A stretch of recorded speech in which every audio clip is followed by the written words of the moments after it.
Exciting তখন যখন করেছি, তখন এটা খুব আনন্দের বিষয় ছিল বা শঙ্কারও বিষয় ছিল বা কি করছি, কিভাবে করছি।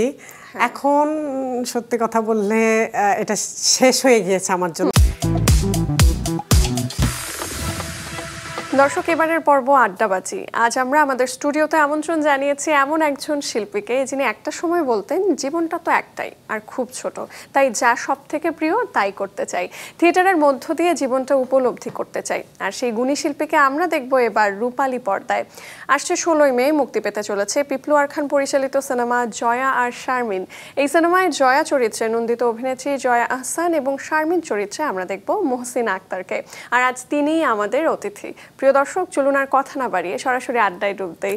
Welcome to the show ma'am, কেমন আছেন? থ্যাংক ইউ নিশি, ধন্যবাদ আপনাকে। আর ভালো আছি এই জন্য যে আপনি আমাকে ম্যাম বলছেন এবং আপনি আমার ছাত্রী, এবং এখানে ছাত্রীর সামনে বসা খুব আনন্দের এবং গর্বের। আমার ক্ষেত্রেও একদমই তাই, কারণ আমরা এতদিন যতবার কথা হয়েছে হয়তো ডিপার্টমেন্টে বা ইনফর্মাল কথাবার্তা, বাট আমার পেশাগত জায়গা থেকে মানে আপনার সাথে আমার আড্ডাবাজির একটা সুযোগ হবে, এটা আমার জন্য খুবই প্রেশাস। আর একটা সময় ধরে, মানে বলতে গেলে লম্বা সময় ধরে আপনার অভিনয় যদি আমরা দেখতে চাইতাম, আমাদের হয়তো যেতে হতো বেইলি রোড মহিলা সমিতির মঞ্চে, নয়তো শিল্পকলায়, কিংবা যেখানে বিস্ময়কর সবকিছুর শোগুলো হতো, হয়তো সেখানে ঘুরে ঘুরে। তবে ফাইনালি আপনাকে আমরা বড় পর্দায় দেখব, এটা আপনার জন্য আসলে কতটা এক্সাইটিং ব্যাপার? এক্সাইটিং তখন যখন করেছি, তখন এটা খুব আনন্দের বিষয় ছিল বা শঙ্কারও বিষয় ছিল বা কি করছি, কিভাবে করছি। এখন সত্যি কথা বললে এটা শেষ হয়ে গিয়েছে আমার জন্য। আমাদের যে প্র্যাকটিস, আপনি তো জানেন, আপনি থিয়েটারের, আমাদের যে প্র্যাকটিস, আমরা এইটা বুঝি যখন এটা রিহার্সেল করার মধ্যে দিয়ে যখন আমরা মঞ্চে উঠি এবং বুঝি যে এক্সাইটমেন্ট কিভাবে কাজ করে যখন দর্শকের সামনে। কিন্তু সত্যি কথা যে আমি এটা বুঝি না যে একটা জিনিস জমিয়ে রেখে তারপর পরে আসবে, তারপর কিভাবে দর্শকের সাথে এটা এনজয় করা যায়। হ্যাঁ, আমি সিনেমা দেখেছি অনেক, কিন্তু এবার নতুন, তো চেষ্টা করছি উদ্বেলিত থাকতে, আনন্দিত থাকতে চেষ্টা করছি। আমরা জয়া এবং শারমিন নির্মাণের গল্প যদ্দূর শুনেছি, একদম করোনা মহামারীর সবচেয়ে পিক যে সময়টা ছিল, মানে কেউ ঘরের থেকে বেরোচ্ছেন না, কাজকর্ম সবই বন্ধ, পুরো শহর পুরো দেশ একদম স্থবির, ওই সময়টায় শুট করা। এই সিনেমায় কাজের প্রস্তাবটা পেলেন কি করে এবং কেন হ্যাঁ বলেছিলেন? করোনা প্রায় হয়ে গেছে 6 মাস 7 মাস এরকম হয়ে গিয়েছে, লম্বা সময় আমরা ঘরে ছিলাম, ঢাকায় ছিলাম। একটা ওই সময় তো ভয়টা ভয়ঙ্কর ছিল আসলে, এখন আমাদের মনে নাই ওইভাবে, কিন্তু এক ঘরে থাকতে থাকতে তখন কিন্তু ছাদে যেতেও ভয় লাগতো।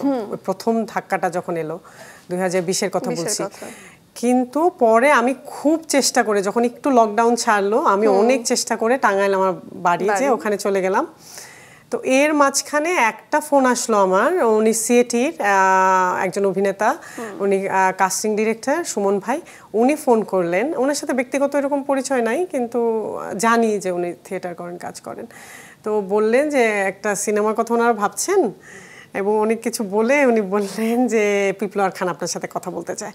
আমি কি বলবো বুঝে ওঠার আগে উনি ফোনটা রেখে, এবং পরের কলটাই আসলো, পিপলু আর খান ফোন করলেন। তো বললেন যে চরিত্রের কিছু বর্ণনাও সুমন ভাইও কিছু দিয়েছেন, পিপলু আর খানও কিছু দিলেন, এবং দুজনের সাথে একটু কম মিলল। এটা ইন্টারেস্টিং, কারণ যে চরিত্রটা আপনারা দেখবেন, যেটা করতে যাচ্ছি মানে হচ্ছে, সেটা সুমন ভাই আমাকে বলতে একটু সংকোচ করছিলেন, কারণ যেটা সরাসরি বললে ও আসলে হেল্পিং হ্যান্ড, বাসায় কাজ করে, এটা সুমন ভাই একজন অভিনেতাকে বলতে পারছিলেন না যে এই অভিনেত্রী হয়তো না করতে পারে। তো এই উনি বলছিলেন যে এরকম খালাতো বোন, এরকম আশপাশ। তো আমি এটার মধ্যে কোনো আগ্রহ পাচ্ছিলাম না যে একজন চরিত্রের খালাতো বোন কি দরকার। হ্যাঁ, হয় না, দেখা যায় খালাতো বোন। তো তখন কিন্তু পিপলু আর খান যেটা বললেন যে এরকম দুইজন নারী। তা আমি বললাম আচ্ছা, কিন্তু আমি তো এখন করতে চাচ্ছি না, আমি বাড়ি এসেছি, তো অনেক কষ্ট করে বাড়ি এসেছি এই সময়, তো আমি আর কি আমার খুব বেশি আগ্রহও নাই এখানে, তো আমি চাচ্ছিলাম না আর কি। তো ওনারা এমনভাবে বললেনই যে একটু আসেন একবার, একটু আমরা করি, দেখি, আপনাদের কাজ দেখেছি। রিজওয়ান দেখেছিলেন ওনারা, কিন্তু ততদিনে রিজওয়ানের স্মৃতিটা ওনাদের খুব একটা মনে নেই, আমার স্মৃতিটা। ইন বিটুইন রাজনৈতিক জীবন ও রাজনৈতিক বাস্তবতা চলে এসেছে, তখন বোধহয় মন্ত্রাসেরও একটা প্রিপারেশন চলছিল। এবং আমি ইচ্ছে করে না, আমি চাচ্ছিলামই না কোনো কাজে ঢুকতে ওই সময়, সত্যি কথা। এটা ইচ্ছে করে যে কোনো কারণে এই জন্য এটা করব না বা সিনেমা করব না এই জন্য না, আমি ওই বাড়ি গিয়েছি ওখানে থাকবো, সেটাই আমার একমাত্র লক্ষ্য ছিল। কিন্তু শেষ পর্যন্ত বললেন যে আমরা গাড়ি পাঠাচ্ছি, যে সকালে আসবেন, বিকেলে আবার গাড়ি পৌঁছে দেবে। তখন আর আসলে না বলার উপায় ছিল না, এবং আমি জানতাম বিকেলে আমি ফিরবো না, এই জন্য না কাজ করব। কিন্তু আমি ঢাকা আসলে আবার ওই দিনই ফিরবো, এটাও না। কিন্তু আমার মনে হয়েছিল যে যখন আমি একটা নীতি খুব বিশ্বাস করেছি সবসময়, যে কাজকে কখনো না বলতে নাই। আচ্ছা, এবার একটু হলুদ চায়ের গল্প শুনবো। আমরা দেখেছি একটা সাক্ষাৎকারে মেনশন করেছেন হলুদ চায়ের কথা, জয়া আহসান এবং আপনি। ঘটনাটা কি? একটা জায়গা ছিল যেখানে আমি চা বানাই হলুদ দিয়ে বারবার। তো ওইটাই সেদিন জয়া আপার সাথে কথা বলার সময়, সেটা জয়া আপার জন্যই বানাই চাটা, ওইটাই ওই দিন রিকল করা হচ্ছিল যে হলুদ চা বানাতে বানাতে আমি ক্লান্ত হয়ে গিয়েছিলাম শুটিংয়ে। পিপলোয়ার খানের সাথে প্রথম কাজ, আমরা জানি উনি চমৎকার একজন ডিরেক্টর, কিন্তু ওনার কর্ম প্রক্রিয়া নিয়ে একটু জানতে চাই, কতটা অভিনেতা বান্ধব উনি? পিপলোয়ার খানের সাথে তো আমি এর আগে কোনো রকম আমি ওনাকে দেখি উনি সরাসরি, উনি সামনের মানুষও না যে ঘন ঘন ওনাকে দেখেছি। কি আমি শুরু করেছিলাম যখন, আমি ভাবছিলাম যে আমরা কি করে বুঝতে আমার অসুবিধা হচ্ছিল, সত্যি কথা। কারণ আমি যে প্র্যাকটিস সরাসরি না, এটা না ওইটা এভাবে। কিন্তু একটা জিনিস আমাদের খুব মিল ছিল, পিপলু ভাই কখনো থিয়েটার করেছেন এক সময়, থিয়েটারের সাথে যুক্ত ছিলেন, এবং থিয়েটার গেম এবং অন্যান্য বিষয় উনি খুব পছন্দ করেন অ্যাক্টরদের সাথে করতে।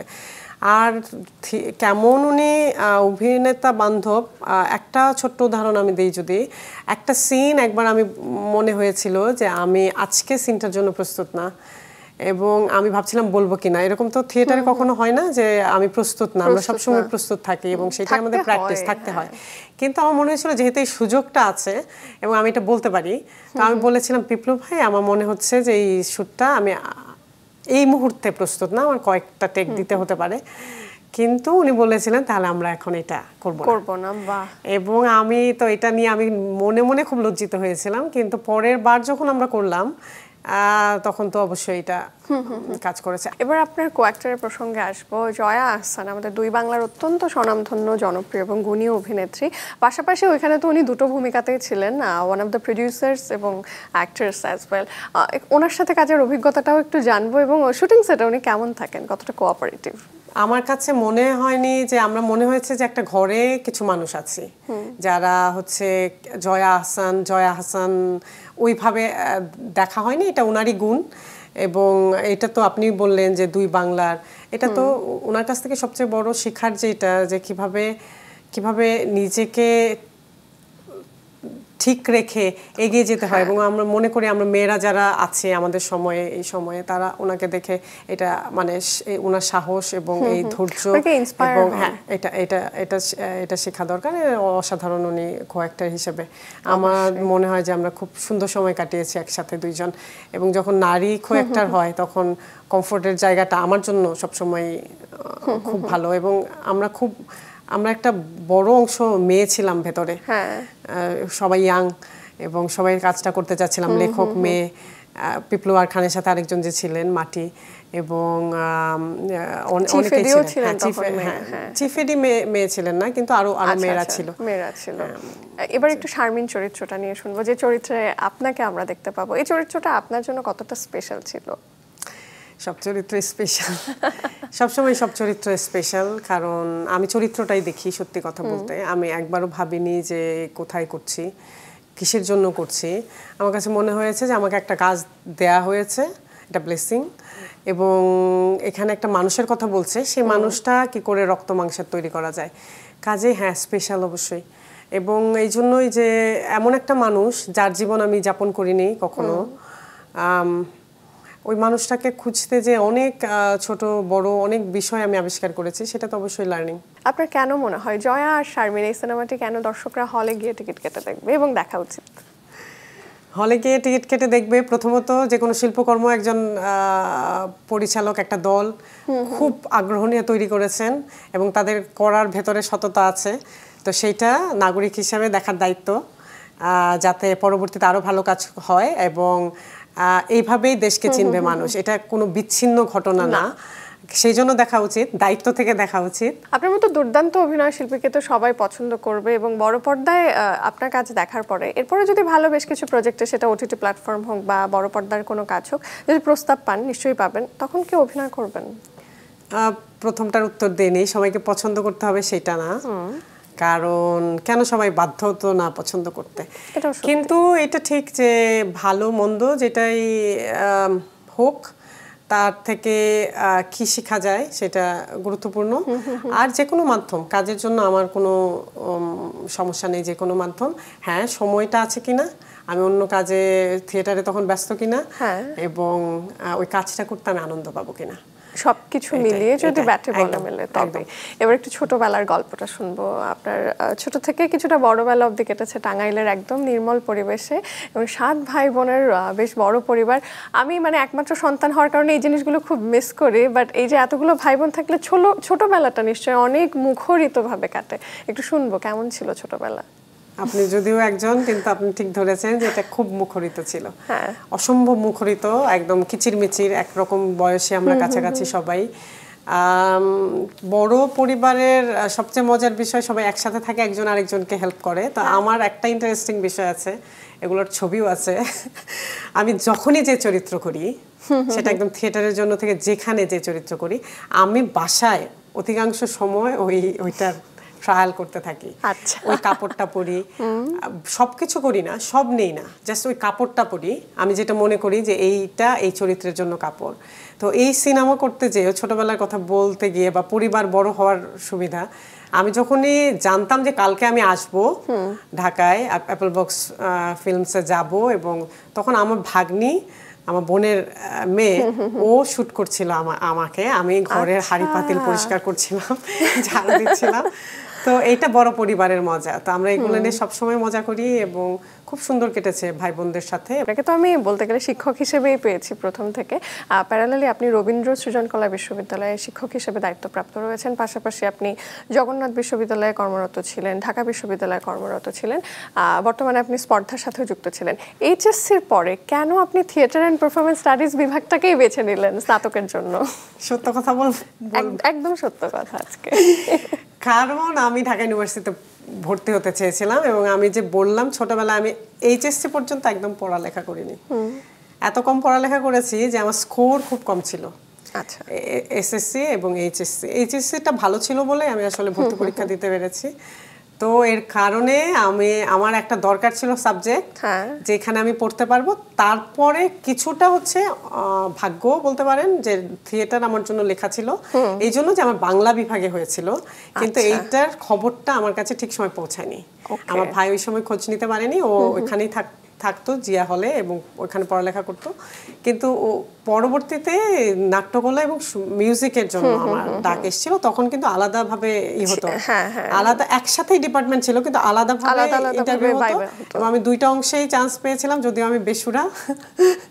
তো গানেও আমার হয়েছিল, নাটকে হয়েছিল। আমি জোর করে নাটকে ভর্তি হয়েছিলাম এই জন্য যে আমার ভাই বলেছিল যদি গানে বলে না করতে, এবং যদি নাটকেই পড়বো। এবং 1 বছর পরে যেতে যেতে আমি বুঝেছিলাম যে পৃথিবীতে আমি এটাই করতে চাই। আপনি ঢাকা বিশ্ববিদ্যালয়ে থিয়েটার অ্যান্ড পারফরমেন্স স্টাডিজ বিভাগ থেকে আন্তর্জাতিক বৃত্তি নিয়ে পড়তে যাওয়া প্রথম ছাত্রী, এবং আমরা যখন ভর্তি হই আমার মনে আছে আমাদের সিনিয়র এবং আমাদের ওখানে যত শিক্ষক ছিলেন আপনার কথা বলে আমাদেরকে উদাহরণ দিতেন। এটা সত্যি খুবই প্রাইড একটা মোমেন্ট ছিল। রাশিয়ান থিয়েটার তো আসলে বাংলাদেশের এই সচরাচর এই থিয়েটার থেকে অনেকটাই আলাদা এবং অনেকটাই সমৃদ্ধ, মানে বহু বছরের একটা রিচ হিস্ট্রি আছে। সেখানকার এক্সপিরিয়েন্সটা শুনবো। আমি এটা জানতাম না যে আপনাদের আমার কথা বলা হতো, অনেক। হ্যাঁ, ওই সময় তো চ্যালেঞ্জ ছিল যাওয়াটা। আমি এটাও জানি না যে আমি প্রথম কিনা, নিশ্চয়ই কেউ না কেউ বাইরে বৃত্তি নিয়ে গিয়েছে, কিন্তু হ্যাঁ মস্কোতে, রাশিয়াতে প্রথম। এবং ভারত বলেন, এখানে আশেপাশে পাকিস্তান বলেন, আমি যে ইউনিভার্সিটিতে গিয়েছিলাম এর আগে অনেক আগে একজন ভারতীয় ভদ্রমহিলা গিয়েছিলেন, তিনি এখন বিখ্যাত, আমি এই মুহূর্তে হয়তো নামটা বলতে পারছি না। তারপরে আমি, এবং ওইখানে অনেক বাংলাদেশি বংশোদ্ভূত আছে এবং ইন্ডিয়ান আছে যারাও চেষ্টা করে ওখানে খুব একটা করতে পারেনি। গীতিসের কথা বলছি, যেখানে আমি পড়েছি। অভিজ্ঞতা আমার যেটা মনে হয়েছে যে এখানে আমরা অনেক কিছু পড়ি এবং অসাধারণ শিক্ষক পেয়েছি ঢাকা ইউনিভার্সিটিতে, এটা ভাগ্য বলতে হবে আমাদের দুইজনেরই। যাদের কারণে আমি আসলে ওখানে প্রায় একটা নতুন ভাষা শিখে 100% নতুন ভাষা শিখে শেষ করতে পেরেছি ঠিকভাবে। কারণ কিন্তু আমরা ওই বিষয়গুলো পড়ি, এইগুলো আমরা জানি। এইটা আমাকে অনেক কিছু বেসিক শিখিয়েছে ঢাকা ইউনিভার্সিটি, শিক্ষাটা এখান থেকে হয়েছে। কিন্তু সত্যি বলতে যদি আপনাকে বলেন আমার সাহস এবং শক্তি এবং উড়াল দেওয়ার যে স্বপ্ন দেখার শক্তি, সাহস যেটা লাগে, সেইটা আমার মস্কো থেকে হয়েছে। তো আমি এটা ভাবি যে এটা আমার খুব ভালো সিদ্ধান্ত ছিল মস্কোতে যাওয়া। মঞ্চের অভিনয় আবার অনস্ক্রিন অ্যাক্টিং, সেটা বড় পর্দা হোক ছোট পর্দার হোক, অনেকটা পার্থক্য রয়েছে। তো যখন সিনেমাতে অভিনয় করতে গেলেন, তো এই প্রক্রিয়ার সাথে মানিয়ে নিলেন কি করে এবং কোন কোন পদ্ধতি আপনি অবলম্বন করেছিলেন? আমি এইটা একমত না যে এটা অনেক পার্থক্য রয়েছে। ট্রেনিং তো একই। আপনি অভিনেতা হিসেবে, এবং স্টানিস্লাভস্কি আপনাকে বলবে, আপনি জানেন যে আপনি অভিযোজন করেন যে কোথায় কতটুকু দরকার। তা আমার মনে হয় ইসের সামনে, ক্যামেরার সামনে আপনি জানেন এখানে ক্যামেরা আছে না, পেছনে ক্যামেরার মানুষ আছে, পরিচালক আছে, ওইটা ভুলে আপনি কতটুকু মনোযোগ আপনার অ্যাকশনে রাখতে পারেন। সেটা মঞ্চেও তাই, ইয়েতেও তাই। অবশ্যই আমরা অনেক বেশি শক্তি লাগে মঞ্চে, অনেক লাউড, অনেক কিছু লুকানো যায় না। এখানে আবার ওই সুযোগটা আছে, আবার আপনাকে অনেক বেশি বুঝতে হবে যে কতটুক। শিক্ষকতার পাশাপাশি আপনি স্পর্ধার সাথে যুক্ত রয়েছেন অর্ধযুগেরও অনেকটা বেশি সময় ধরে। আমরা দেখেছি স্পর্ধার বেশ কিছু প্রজেক্ট থাকে, বিষয়ভিত্তিক কিছু কোর্স থাকে, যার মধ্যে একটা আমিও পার্টিসিপেট করেছিলাম, শেষ করতে পারিনি। তো এখানে দেখা যায় যে সাধারণ নাট্যকর্মী বা শিক্ষার্থীর বাইরেও অনেক তারকাদেরকে আমরা দেখেছি অংশ নিতে। তাদের সাথে কাজ করতে গিয়ে কি কোনো চ্যালেঞ্জ ফেস করতে হয়েছে ম্যাম? আমার মনে হয় না, কারণ যারা যান তারা জানেন যে এটা একটা জায়গা যেখানে ডিসিপ্লিন থাকবে, ডিসিপ্লিন মাস্ট। এবং তারা যান, তাদের এত মূল্যবান সময় ব্যয় করে এই জন্যই যে তিনি কিছু একটা ওখান থেকে অর্জন করবেন, নিয়ে আসবেন। এই জন্য আমার কাছে কখনো এটা চ্যালেঞ্জ মনে হয়নি। যাদের সাথে কাজ করেছি অসম্ভব আগ্রহী, অসম্ভব বুদ্ধিমান, এবং ওইটা ছেড়েই যান যে আমি ওখানে যাব না, ওইটা হয়নি। এটা ইন্টারেস্টিং। তবুও জেগে উঠিনি, একটু শুনবো। বাট প্রশ্নের আগে আমি একটু বলতে চাই যে এটা নিয়ে ফার্দার কি প্ল্যান রয়েছে, কারণ যখন এই প্রোডাকশনটা আপনি করেছিলেন খুবই স্বল্প সংখ্যক দর্শকরা এটা দেখতে পেরেছিল। স্বল্প, আমরা অনেকগুলো শো করেছি, প্রায় 9টা বা 12টা, আমি এক্স্যাক্টলি মনে নেই। কিন্তু সময়টা যেটা ছিল সেটা গুরুত্বপূর্ণ। এটা শুরু করেছিলাম এই জন্য যে এই যে জুলাই বিপ্লব হলো বা গণঅভ্যুত্থান যেটা বলেন, এখানে মেয়েরা একদম সমান তালে ছিল, এতে কারো কোনো নেই যে মেয়েরা ছিনিয়ে আনছে যেভাবে ছেলেদের, এবং বলছে আমরা মার খাবো। এক জায়গায় বলছিল যে আমরা বলেছি ভাই আমাদের কম মারবে, আপনারা পেছনে থাকেন। এবং আমাদের মাইকিং হয়েছে আমাদের এলাকায় যে বোনেরা মায়েরা বেরিয়ে আসেন। তো হঠাৎ দেখলাম যে সবাই একসাথে হয়ে গিয়েছে সবাইকে ভেতরে নেওয়ার জন্য। মেয়েরা তাড়াতাড়ি, মা বোনেরা দায়িত্ব শেষ, ভেতরে যাও। তো ওই কারণে আমাদের ওই সময় মনে হয়েছিল আমরা কিছু কাজ করব একটার পর একটা। এবং তখন এইটা প্রথম মাথায় এসেছিল। আমি নিজে নারী অবশ্যই, এবং মাথায় তো চেষ্টা করি নারী হওয়ার পুরুষতন্ত্র যেন প্রভাবিত না করে, সেটা চেষ্টা করি। কঠিন। তো ওই সময় এটা চিন্তা করছিলাম যে একটা কিছু করা দরকার, এবং একটা ছোট্ট ধারণা যে এই যে দেখা যায় না, এক লাইন থেকে পিছনে চলে যায়, ওখান থেকে এটা যাত্রা শুরু। এবং হ্যাঁ, একটা 1 ঘন্টার পারফরমেন্স আমরা তৈরি করেছিলাম।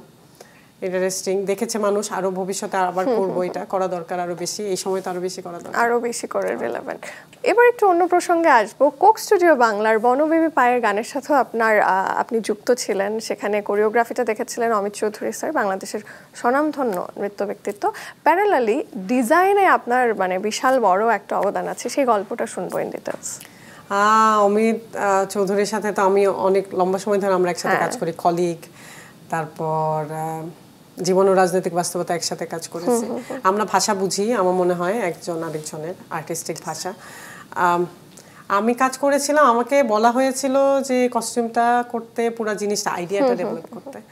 তো আমরা দুজন একসাথে এটা করেছিলাম।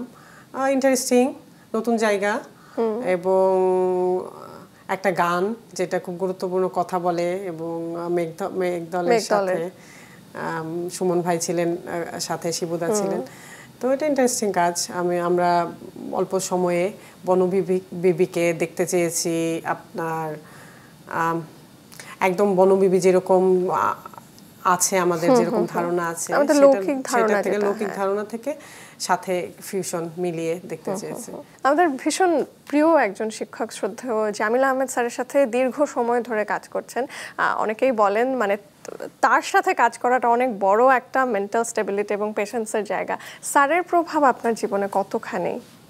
অনেক বেশি, অনেক। এই জন্য আমি আপনাকে বলেছি যে আমি পড়ালেখা করতাম না, এবং পড়ালেখা না করার বড় কারণ ছিল যে আমি এটা কোনোভাবে রিলেট করতে পারতাম না জীবনের সাথে।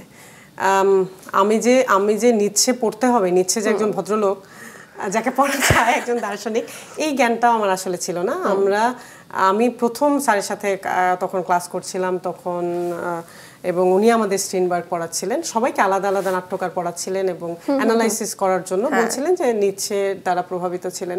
এই যে প্রথম আমি পড়লাম, একজন মানুষের নাম জানলাম এবং পড়া শুরু করলাম, ওনাকে দেখে আমি বলবো কেন প্রভাবিত, বলবো যে একজন মানুষ শিক্ষার সাথে জড়িত থাকতে পারেন, জানতে পারেন, বুঝতে পারেন, কোনো রকম মোহ ছাড়া যে এটা করা যায়, কোনো রকম মাথা নোয়ানো ছাড়া, মেরুদণ্ড শক্ত রেখে, এবং যা বলছেন তা করছেন, ওইটা আমাকে খুব অনুপ্রাণিত করেছিল। এবং কঠিন কাজ করা অবশ্যই, ওনার সাথে না আমার সাথেও কাজ করা কঠিন, আমার নিজের সাথে নিজের কাজ করা কঠিন, কারণ কাজটা তো আসলে আমরা যা করি এখন এটা তো চ্যালেঞ্জটা নিজের সাথে। কাজেই আমার বরং সাহস লাগে এটা যে যতদিন স্যার আছেন বেঁচে, আল্লাহ বাঁচিয়ে রাখুক ওনাকে, তার মানে আমরা কখনো চাইলেও মেরুদণ্ডটা ছেড়ে দিতে পারবো না, এবং এটা সম্ভব। হ্যাঁ, এটা সম্ভব, এবং উনি দেখিয়েছেন যে এটা সম্ভব। এবার আপনাকে ঝটপট কিছু প্রশ্ন করব, ঝটপট উত্তর দিতে হবে। অভিনেত্রী হিসেবে আপনার আইডলকে? একজন না, চরিত্রগুলো আইডল হয় যখন যে চরিত্র ভালো লাগে, কেউ অসাধারণ একটা চরিত্র করেছে তখন সেটা ভালো লাগে, সেই চরিত্রটা ভালো লাগে, সেই অভিনেতাকে মনে হয় যে একে ফলো করা উচিত। প্রিয় পরিচালককে মঞ্চ এবং সিনেমাতে? মঞ্চ জামিল আহমেদ, সিনেমা বাংলাদেশে বললে সাদ, ওনার কাজ শেষ রেহানা মারিয়াম নূর দেখেছি, আমার ভালো লেগেছে। আচ্ছা, আপনার অভিনীত আপনার প্রিয় মঞ্চ নাটক কোনটা? কঠিন বলা, প্রত্যেকটার সাথে আলাদা আলাদা সম্পর্ক, কিন্তু বিস্ময়কর সবকিছু আমার মনে হয় যে এটা আমাকে নতুন কিছু শিখিয়েছে, অনেক বেশি শেখার সুযোগ দিয়েছে, এই জন্য যে এখানে অন্য কোনো প্রেশার নাই। এবার আপনাকে বেশ কিছু অপশন দেব, একটা করে চুজ করতে হবে। অভিনয় নাকি নির্দেশনা? দুটাই। মঞ্চ নাকি সিনেমা? মঞ্চ। নাটমণ্ডল না শিল্পকলা? নাটমণ্ডল এক অর্থে, কিন্তু কোনো জায়গায় নির্দিষ্ট না আমার জন্য, যে কোনো জায়গা।